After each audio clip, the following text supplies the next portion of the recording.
ஆண்டவருடைய ஆவி என்மேல் உள்ளது, ஏனெனில் அவர் எனக்கு அருள் பொழிவு செய்துள்ளார்.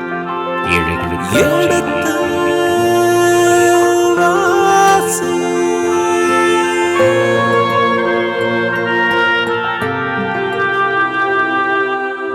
எடுத்து வாசி.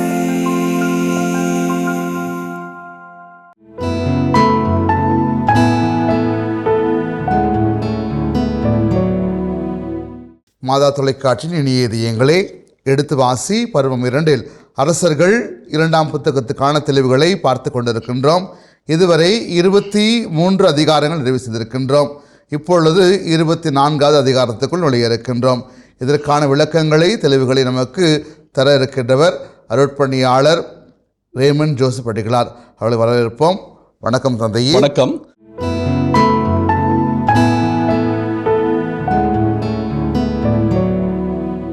தந்தையை, இப்பொழுது நாம் அரசர்கள் 2ஆம் புத்தகத்தில் 24ஆம் அதிகாரத்துக்குள் செல்ல இருக்கின்றோம். அவருடைய விளக்கங்களை சொல்லுங்க தந்தையே.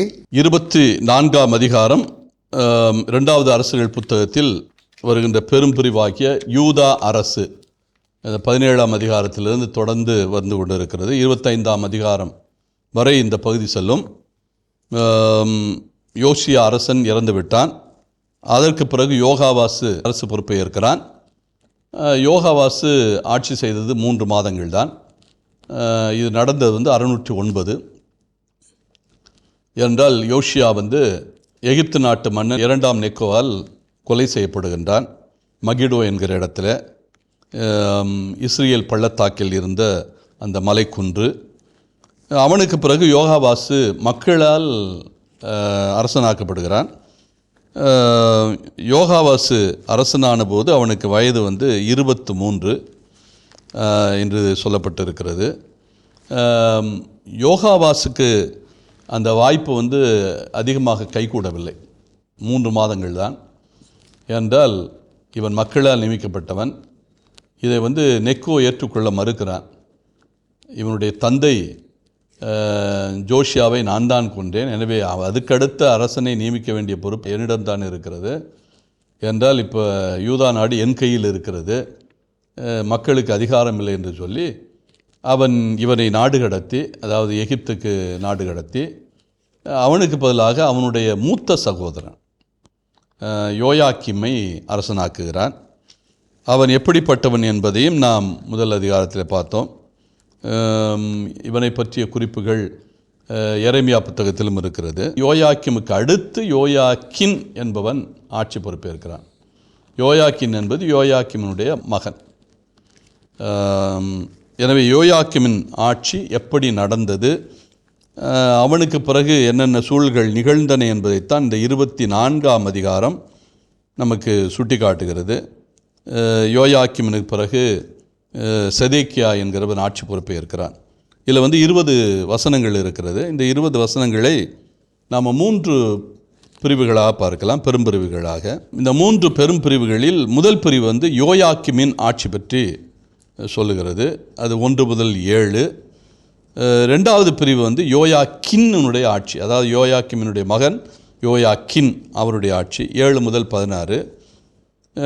3வது பிரிவு செதேக்கியாவினுடைய ஆட்சி, அது 17 முதல் 20 வசனங்கள்.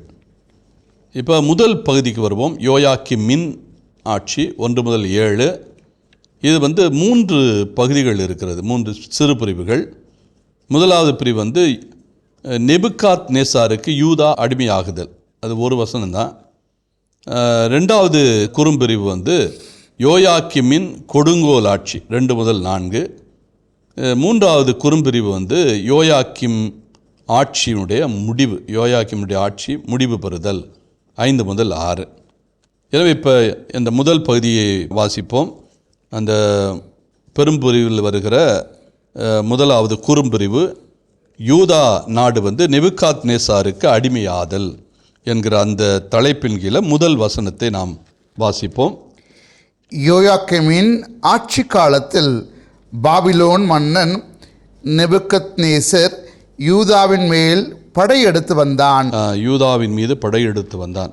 யோயாக்கிம் ஆட்சி பொறுப்பேற்பது 609. 609க்கு பிறகு ஏறக்குறைய அவன் 11 ஆண்டுகள் ஆட்சி செய்திருக்கிறான். இப்பொழுது குறிப்பிடப்படுகின்ற அந்த ஆட்சி காலத்தில் என்கிற அந்த குறிப்பு என்பது ஏறக்குறைய 604 குறிக்கிறது. என்றால் 605 தான் நெபுகாத்நேசார் பொறுப்பேற்கிறார். பாபிலோனுடைய மன்னனாக தன்னுடைய தந்தை நெபுபலசாருக்கு பிறகு அவர் ஆட்சி பொறுப்பேற்கிறார். அந்த 605 பொறுப்பேற்ற பிறகு 604 பிற நாடுகள் அவருடைய கைக்கு எந்தெந்த நாடுகள் வர வேண்டும் என்பது ஏற்கனவே அவர் அறிந்த ஒன்று. இந்த பகுதிகளை எல்லாம் தற்சமயம் எகிப்து தன்னுடைய அதிகாரத்தின் கீழ் வைத்து கொண்டு இருக்கிறது. குறிப்பாக மத்திய தரைக்கடலை ஒட்டி இருக்கிற நாடுகள். இந்த மத்திய தரைக்கடலை ஒட்டி இருக்கிற நாடுகளை எல்லாம் தன்னுடைய கைக்கு கொண்டு வர வேண்டும் என்று நினைக்கிறான். குறிப்பாக எந்த நாடுகள் என்று நாம் சொல்ல வேண்டும் என்றால் பொனீஷியா நாடு, பிலிஸ்தியா நாடு, ஏதோம், அம்மோன், அதே மாதிரி மோபாப், இந்த நாடுகள் எல்லாமே தற்சமயம் யாருடைய கண்காணிப்பில் இருக்கிறது என்றால் எகிப்திய நெக்கோ, 2ஆம் நெக்கோனுடைய கண்காணிப்பில் இருக்கிறது. ஏனென்றால் அவன்தான் இவர்களை எல்லாம் ஆரம்ப கட்டத்தில் அசிரிய அரசனுடைய கடைசி கட்டத்தில் தன்னுடைய கைக்குள் வைத்தவன்.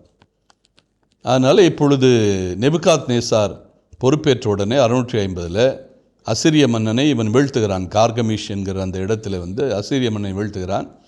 இனி தொடர்ந்து இந்த மேற்கே இருக்கிற பகுதிகளை எல்லாம், மேற்கே என்று சொல்வதை விட தென்மேற்கே இருக்கிற மத்திய தரைக்கடலை ஒட்டி இருக்கிற பகுதிகளை எல்லாம் தன்னுடைய பொறுப்புக்கு கொண்டு வர நினைக்கிறான். அந்த சமயத்தில் தான் யூதாவை ஆட்சி செய்வது யோயாக்கிம். யோயாக்கிமுடைய ஆட்சி என்பது நம்ம ஏற்கனவே சொன்ன ஆட்சி, மிக கொடுங்கோலான ஆட்சி. அதை பற்றி பின்னால் பார்ப்போம். 2 முதல் 4 வசனங்களை பார்ப்போம். யோயாக்கிமை தன்னுடைய கைக்குள் கொண்டு வர வேண்டும் என்கிற ஒரு ஆசையில், ஒரு வெறியில் என்று தான் சொல்ல வேண்டும், நெபுகாத்நேசார் பெரும்படையோடு வருகிறான். அதை பற்றிய குறிப்பு தான் இங்கே இருக்கிறது. யோயாக்கிமின் ஆட்சி காலத்தில் பாபிலோன் மன்னன் நெபுகத்நேசர் யூதாவின் மேல் படையெடுத்து வந்தான். அப்படின்னா இது 604 நடந்தது. முதல் நெபுகாத்நேசார் பொறுப்பேற்ற உடனே யூதாவின் மீது எடுக்கிற முதல் படையெடுப்பு. அவன் 3 முறை படையெடுத்தான்.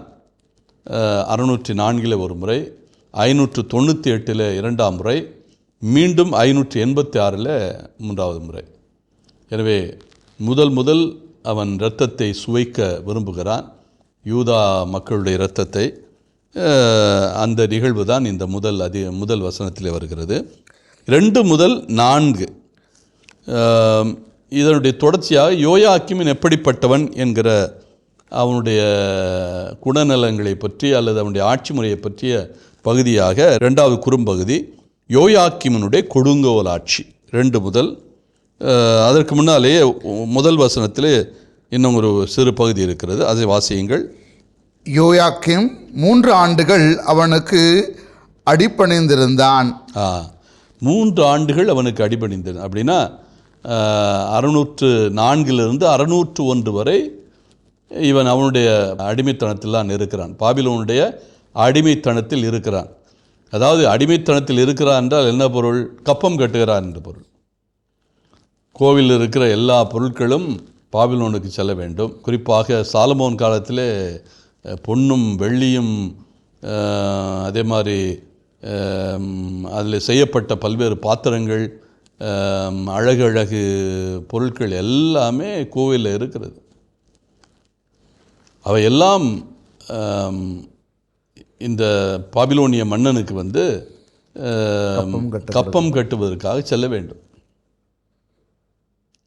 அப்படிதான் போய்கொண்டு இருந்தது பொருட்கள் எல்லாம்.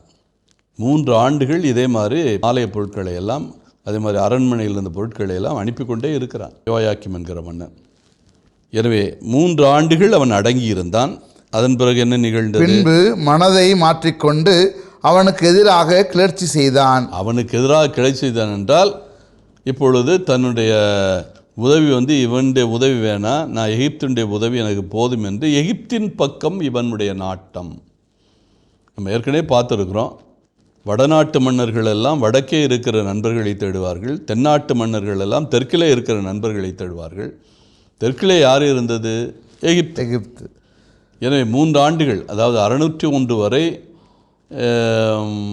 அவன் இந்த மெசபத்தோமியாவில் இருந்த அந்த பபிலோனிய மன்னனுடைய நெபுகாத்நேசாருடைய அடிமைத்தனத்திலே இருந்த பிறகு கிளர்ச்சி செய்தான், அடங்க மறுத்தான்.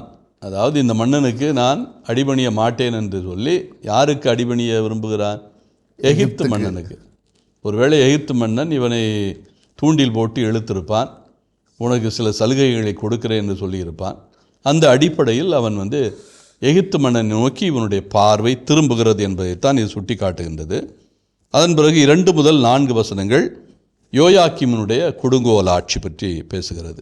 ஆண்டவர் கல்தேயா, சிரியா, மோவாபு, அம்மோன் ஆகிய மக்களினத்தை சார்ந்த கொள்ளை கூட்டத்தாரை அவன் மீது ஏவிவிட்டார். ஆண்டவரே ஏவிவிட்டார். அதாவது என்ன பொருள் என்றால், இந்த காலகட்டத்தில் ஒன்று நிகழ்ந்தது. கல்தையா என்பது பாபிலோன் தான். கல்தையர்கள் என்கிறவர்கள் அந்த மெசபத்தோமியாவினுடைய தெற்கு பகுதியிலே வாழ்ந்த பாரசீகத்திற்கும் அதே மாதிரி சவுதி அரேபியா என்று நான் இப்பொழுது அழைக்கிற அராபா பாலைவனத்துக்கும் இடையில் இருக்கிற பகுதி தான் கல்தையர். இன்றைக்கு அது ஈராக் என்று அழைக்கப்படுகிறது. அந்த ஈராக்கு பகுதியில் இருக்கிற மக்கள், அதே மாதிரி சிரியர்கள், அதே மாதிரி மோவாபியர்கள், அத்தோடு அம்மோனியர்கள், இவர்கள் எல்லாரும் கொள்ளை கூட்டமாக யாரை கொள்ளையடிக்கிறார்கள்? யூதா நாட்டு மக்களை கொள்ளையடிக்கிறார்கள். இந்த கொள்ளையை அடிப்பதற்கு யார் வழிவகுத்து கொடுப்பது? யாவே. யாவையே இவர்களை நாட்டை கொள்ளையடிக்கும்படி வழியமைத்தது போல இருக்கிறது. அப்படின்னா என்ன பொருள்? இந்த மன்னன் மட்டுமல்ல, மக்களும் சேர்ந்து யாரை உதறி தள்ளிவிட்டார்கள்? யாவையை உதறி தள்ளிவிட்டார்கள். எனவே யாவே இந்த மக்களுக்கு நல்ல பாடம் புகட்ட விரும்புகிறார். எப்படி பாடம் புகட்ட முடியும்? நிச்சயமாக இன்னொரு அரசன் வழியாக, வலிமையுள்ள அரசன் வழியாக இவர்களுடைய வலிமையை ஒன்றுமில்லாமாக்க வேண்டும். இவங்க என்ன நினைக்கிறாங்க? நமக்கு வலிமையுடையவர்கள், யாவே நம்ம கைவிட மாட்டார், என்னதான் நம்ம தப்பு செஞ்சாலும் கடைசி கட்டத்தில் யாவே நமக்கு சாதகமாக இருப்பார் என்று இவர்கள் நினைக்கிறார்கள். ஆனால் இப்போ யாவே முழுவதுமாக மனம் மாறிவிட்டார். இவர்கள் நினைப்பது போல நாம் நடக்க வேண்டிய அவசியமில்லை, எனவே நாம் ஒரு மாற்றுப்பாதையிலே போவோம் என்று சொல்லி எதிரியை வைத்தே இவர்களோடு விளையாடுகிறார். குறிப்பாக எதிரிகளாக இருக்கிறவர்கள் யார்? கல்தையர்கள், சிரியர்கள், மோவாபியர்கள், அம்மோனியர்கள். இவர்களை சேர்ந்த கொள்ளை கூட்டத்தாரை அவர்கள் மீது ஏவினார். அதாவது இந்த இனமே கொள்ளை கூட்டம் போல வருகிறது. யாருக்கு எதிராக? யூதாவுக்கு எதிராக இவர்கள் கொள்ளை கூட்டத்தை போல வருகிறார்கள். தொடர்ந்து அவர் தம் அடியாரான இறைவாக்கினர் மூலம் உரைத்திருந்த வாக்கின்படி யூதாவுக்கு எதிராக அதனை அழிப்பதற்காகவே அவர்கள் அங்கே அனுப்பினார். இப்போ இவர்களையெல்லாம் யாவே தான் அனுப்புகிறார், யாவே தான் தேர்ந்தெடுக்கிறார். யாருக்கு எதிராக தேர்ந்தெடுக்கிறார்? யூதா மக்களுக்கு எதிராக அவர்களை அழிப்பதற்காகவே. இதை பற்றியெல்லாம் இறைவாக்கினர்கள் ஏற்கனவே சொல்லியிருக்கிறார்கள். உண்மைதான். நம்ம இந்த ப்ரீ எக்ஸிலிக் ப்ராஃபிட்ஸ் என்று அழைக்கின்ற நாடு கடத்தப்படுவதற்கு, பபிலோனிய நாடு கடத்தலுக்கு முன்னால் வந்த இறைவாக்கினர்கள் எல்லாருமே இந்த கருத்தை சொல்லியிருக்கிறார்கள். உங்களுடைய நாடு அழிக்கப்படும், தரைமட்டமாக்கப்படும், நீங்கள் மெசபத்தோமியா மக்களுக்கு அடிமையாவீர்கள் என்று ஏற்கனவே இதற்கான இறைவாக்குகள் சொல்லப்பட்டிருக்கிறது. ஏசையா சொல்லியிருக்கிறார், மீகா சொல்லியிருக்கிறார், எரேமியா சொல்லியிருக்கிறார். இவர்களெல்லாம் நாடு கடத்தலுக்கு முன்னால் வாழ்ந்த இறைவாக்கினர்கள். ஆமோஸ், இவர்களெல்லாம் நாடு கடத்தலை பற்றி சொல்லியிருக்கிறார்கள். நீங்கள் நீதியோடு நேர்மையோடு வாழவில்லை என்றால் நிச்சயமாக நாடு கடத்தப்படுவீர்கள் என்கிற அந்த செய்தி சொல்லப்பட்டு இருக்கிறது. எனவே இப்பொழுது அது உறுதிப்படுத்தப்படுகிறது. ஏனென்றால் அம்மோனியர்களும், மோவாபியர்களும், சிரியர்களும், கல்தையர்களும் இப்பொழுது இஸ்ரேல் மக்களுக்கு எதிராக போர்க்கொடி தூக்கி இருக்கிறார்கள். அதைத்தான் இதில் நான் பார்க்கணும். தொடர்ந்து 3வது வசனம். உண்மையாகவே ஆண்டவரின் கட்டளையின்படி மனாசேயின் பாவங்களை முன்னிட்டு, ஆண்டவரின் கட்டளைப்படி மனாசேயின் பாவங்களை முன்னிட்டு. இப்பொழுது மனாசே என்கிறவர் அவரை பற்றிய செய்தி குறிப்பு வருகிறது. மனாசே என்பவர் யார்? ஆமோனுடைய தந்தை. ஆமோன் என்கிறவர் ஜோஷியாவுடைய தந்தை. இப்போ ஜோஷியாவுடைய தாத்தா என்று நாம் சொல்லலாம். அவர் 40 ஆண்டுகளுக்கு மேல் ஆட்சி செய்தார். 686 ஏறக்குறைய 642 வரை 44 ஆண்டுகள் ஆட்சி செய்திருக்கிறார். ஆனால் இந்த ஆட்சி எப்படி இருந்தது? ஊர் புகழுகின்ற ஆட்சியாக இருந்ததா? நாடு போற்றுகின்ற ஆட்சியாக இருந்ததா? இல்லை. அதுதான் இங்கே பிரச்சனை. இந்த மனாசேயை பொறுத்தமட்டில் அவன் பாவங்களை அடுக்கி கொண்டே போனான். அதனால தான் உண்மையாகவே ஆண்டவருடைய கட்டளையின்படி மனாசேயின் பாவங்களை முன்னிட்டும் அவன் செய்த எல்லா காரியங்களை முன்னிட்டும் அவர் யூதாவை தம் திருமுன்னின்று தள்ளிவிடுமாறு. எந்த அளவுக்கு என்றால் யூதாவை யாருக்காக ஒதுக்கி வைக்கிறார்? மனாசேயினுடைய பாவத்திற்காக ஒதுக்கி வைக்கிறார். நீ தகுதியற்றவன், நீ உன்னோடு உறவு கொள்வதற்கு, உன்னோடு உடன்படிக்கை செய்வதற்கு எந்த விதத்திலும் ஆதாரமே இல்லை என்கிற நிலைக்கு இங்கே மனாசேயினுடைய பாவங்கள் யாவையை தூர வைக்கிறது. அவர் செய்த எல்லா காரியங்களை முன்னிட்டும் அவர் யூதாவை தம் திருமுனின்று தள்ளிவிடுமாறு இவையெல்லாம் அதற்கு நிகழ்ந்தன. அவர் யூதாவை தம் திருமுன் நின்று தள்ளிவிடுமாறு இவையெல்லாம் அதற்கு நிகழ்ந்தன. யூதாவை தம் திருமுன் நின்று தள்ளிவிடுமாறு. யூதா என்றால் நாடு. எனவே யூதா இனத்தையே முழுமையாக இறைவனிடமிருந்து தள்ளிவிடுகின்ற அளவுக்கு யாருடைய பாவங்கள் இருந்தது? மனாசேயினுடைய குற்றங்களும் குறைகளும் இருந்தது. நம்ம ஏற்கனவே மனாசேயை பற்றி பார்த்துருக்கிறோம். எந்த அளவுக்கு அவன் கொடுங்கோலனாக இருந்தான். இறைவாக்கினர் ஏசையாவையே ரம்பத்தால் அறுத்தவன் என்று பாரம்பரியம் சொல்கிறது. அப்படின்னா ஏசையா என்பது அவருடைய மாமனார். ஏசையாவுடைய மகளைத்தான் மனாசே திருமணம் செய்திருக்கிறார். தன்னுடைய சொந்த மாமனார் ஒரு இறைவாக்கினராக இருக்கிறார். அவருக்கு கூட மரியாதை கொடுக்கக்கூடிய தகுதி இல்லாதவனாக மனாசே இருந்திருக்கிறான். எனவே அவனுடைய பாவங்களின் பொருட்டு இப்பொழுது அழிவை தேடக்கூடிய நிலையில் யூதா நாடு இருக்கிறது என்பதைத்தான் இது சுட்டி காட்டுகிறது. தொடர்ந்து மேலும் அவன் குற்றமற்றவர்களின் குருதியை சிந்தியதாலும் எருசலேமை மாசற்றவர்களின் குருதியால் நிரப்பியதாலும் ஆண்டவர் அவனை மன்னிக்க மறுத்துவிட்டார். 2 விதத்தில் அவனுடைய குறைபாடுகள் சுட்டி காட்டப்படுகின்றன. அவன் எந்த விதத்தில் தவறு செய்திருக்கான் என்றால், குற்றமற்றவர்களின் குருதியை சிந்தியதற்காகவும் எருசலேமை மாசற்றவர்களின் குருதியால் நிரப்பியதற்காகவும். எருசலேம் முழுவதுமே மாசற்றவர்களுடைய இரத்தம் சிந்தப்பட்டிருக்கிறது. அது மட்டுமல்ல, குற்றமற்றவர்களுடைய குருதியை சிந்துவதற்கு இவன் காரணமாக இருந்திருக்கிறான். அந்த அளவுக்கு கொடுங்கோலன். அதனால தான் இந்த மனாசே காலத்தில் நாடு சின்னாபின்னமானது. தென்னாடு ஏறக்குறைய மனாசேயை அசிரியர்கள் கைது செய்து அழைத்து சென்று விட்டார்கள். மீண்டும் மன்னிப்பு கேட்டு தான் திரும்பி ஆட்சியை தொடர்கின்றார். அந்த அளவுக்கு மனாசே கேவலப்படுத்தப்பட்டிருக்கிறான். அவனுடைய ஆட்சி காலம் என்பது மிக கொடிய காலம். அந்த அவனுடைய ஆட்சி காலத்தை யாருடைய காலத்திலே நினைவுபடுத்துகிறார்? மனாசே 100 ஆண்டுகளுக்கு முன்னால் வாழ்ந்த மனாசேயினுடைய ஆட்சி காலத்தை இப்பொழுது நினைவுபடுத்தின் வழியாக யோயாக்கிம் எந்த விதத்திலும் நேர்மையானவள் அல்ல. யோயாக்கிம் மனாசேயினுடைய காலத்துக்கே மக்களை அழைத்து சென்று விட்டான். அந்த அளவுக்கு கொடியவன் என்கிற அந்த சிந்தனையைத்தான் இந்த பகுதியை சுட்டி காட்டுகிறது. இப்பொழுது 3வது குறும்பிரிவுக்கு செல்லுவோம். யோயாக்கிமினுடைய ஆட்சி முடிவு பெறுதல். 5 முதல் 6 வசனங்கள். யோயாக்கிம் ஆட்சியின் பிற நிகழ்வுகளும் அவர் செய்தவை யாவும் யூதா அரசர்களின் குறிப்பேட்டில் எழுதப்பட்டுள்ளன அல்லவா? ஆக ஆசிரியர், இந்த நூலினுடைய ஆசிரியர் மனாசேயும் யோயாக்கியும் ஏறக்குறைய ஒப்புமைப்படுத்துகிறார் என்றுதான் இங்கே பார்க்க வேண்டும். முதல்ல யோயாக்கிமை பற்றி அவன் எப்படி வாழ்ந்தான் என்று ஒரு அறிமுகப்படுத்திவிட்டு, தொடர்ந்து மனாசேயை சொல்லிவிட்டு 4ஆம் வசனத்தில், இப்போ 5ஆம் வசனத்தில் மீண்டும் யோயாக்கிமுக்கு வருகிறார். யோயாக்கிமுடைய அந்த ஆட்சியினுடைய பிற நிகழ்வுகள் இவன் செய்தவை யாவும் யூத அரசர்களுடைய குறிப்பேட்டில் எழுதப்பட்டுள்ளது அல்லவா? அவன் எப்படி வாழ்ந்தான், எப்படியெல்லாம் அவன் கொடுங்கோல் ஆட்சி செய்தான். ஏனென்றால் இந்த யோயாக்கீமை பற்றி சொல்லுகின்ற போது இவனை பற்றிய நல்ல கருத்துக்கள் இடம்பெறவில்லை. எரேமியா, நான் ஏற்கனவே சுட்டி காட்டினேன், எரேமியா கடுமையாக விமர்சிக்கிறார்.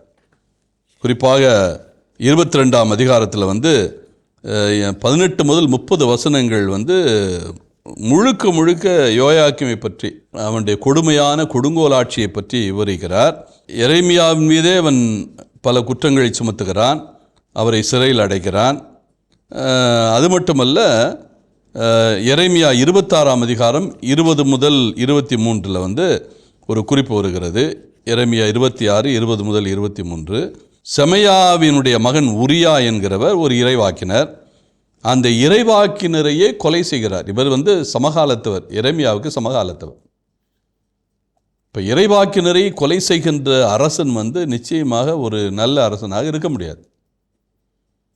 எந்த இறைவாக்கினையும் ஒருவன் கொலை செய்கிறான் என்றால் அவன் நேர்மையாளன் அல்ல, அவன் தன்னை பற்றிய அக்கறை கொள்கிறவன் என்றால். இறைவாக்கினர் இவனை பற்றிய ஒரு குறையை சுட்டி காட்டினார். அதை தாங்குவதற்கு இவனுக்கு வலிமை இல்லை. எனவே அவரையே தீர்த்துக்கட்ட முடிவு பண்ணுகிறான். அந்த அடிப்படையில் தான் செமையாவினுடைய மகன் உரியாவை இந்த இறைவாக்கினரை யோயாக்கீம் கொலை செய்கிறார். நம்ம ஏற்கனவே சுட்டி காட்டினோம். 601 வரை 3 ஆண்டுகள், 604லேருந்து 601 வரை பாபிலோனிய மன்னனோடு தொடர்பில் இருந்தான், அவனுக்கு அடிமைப்பட்டு கிடந்தான். 601 இவர் தடம் பிறழ்கிறார், எகிப்துக்கு தன்னுடைய ஆதரவை கொடுக்கிறார் பாபிலோனிய மன்னனுக்கு எதிராக. அப்போ பாபிலோனிய மன்னனாக இருக்கிற நேபுகாத்நேசர் என்ன செய்கிறார்? ஏற்கனவே 604 போய் இவனை அடிமைப்படுத்தி கொண்டு வந்தோம், இப்பொழுது மீண்டும் வாழாட்டுகிறான் என்று சொல்லி என்ன பண்ணுறான்? மீண்டும் பெரும்படையோடு வருகிறான். 598 பெரும்படையோடு வந்தவர் என்ன செய்கிறார்? இவனுக்கு சரியான பாடம் புகட்டுகிறார். அந்த சமயத்தில் அவர் நிறைய பேரை அடிமைப்படுத்தி கொண்டு போகிறார். அந்த சமயத்தில் தான் எரேமியா இன்னொரு இறைவாக்கை சொல்கிறார்.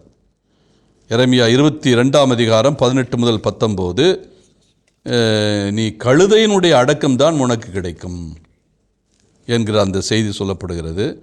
இதை 2 குறிப்பேடு 36ஆம் அதிகாரம் 6ஆம் வசனம் இந்த பகுதியும் உறுதிப்படுத்துகிறது. இதன் தொடர்ச்சியை அடுத்த பகுதியிலே தொடர்வோம். அதுவரை இணைந்திருங்கள். இயேசுவுக்கே புகழ், இயேசுவுக்கே நன்றி, மரியே வாழ்க. அதைத்தான் எரேமியா குறிப்பிடுகிறார். வழக்கமாக அரசர்களை பற்றி நன்றாக பேசுகிற குறிப்பேட்டு புத்தகமும் இந்த யோயாக்கீமை பற்றிய நல்ல செய்தியை சொல்லவில்லை. குறிப்பேட்டு புத்தகம் யோயாக்கீமை பற்றி நல்ல செய்தியை சொல்லியிருக்க வேண்டும்.